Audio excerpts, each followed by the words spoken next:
There once was a philosophy professor who was giving a lecture. In front of him, he had a big glass jar, a pile of rocks, a bag of small pebbles, a tub of sand, and a bottle of water.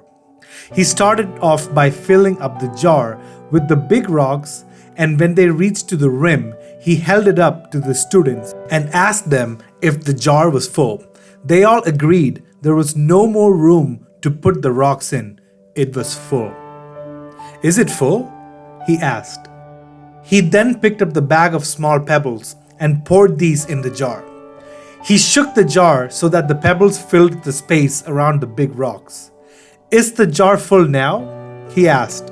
The group of students all looked at each other and agreed that the jar was now completely full. "Is it really full?" he asked. The professor then picked up the tub of sand. He poured the sand in between the pebbles and the rocks, and once again, he held up the jar to the class and asked if it was full. Once again, the students agreed that the jar was full. "Are you sure it's full?" he asked. He finally picked up a bottle of water and tipped the water into the jar until it soaked up all the remaining space in the sand. The students laughed. The professor went on to explain that the jar of rocks, pebbles, sand, and water represents everything that is in one's life. The rocks represent the most important projects and things you have going on, such as spending time with your family and maintaining proper health. This means that if the pebbles and the sand were lost, the jar would still be full and your life would still have meaning. The pebbles represent the things in your life that matter but that you could live without.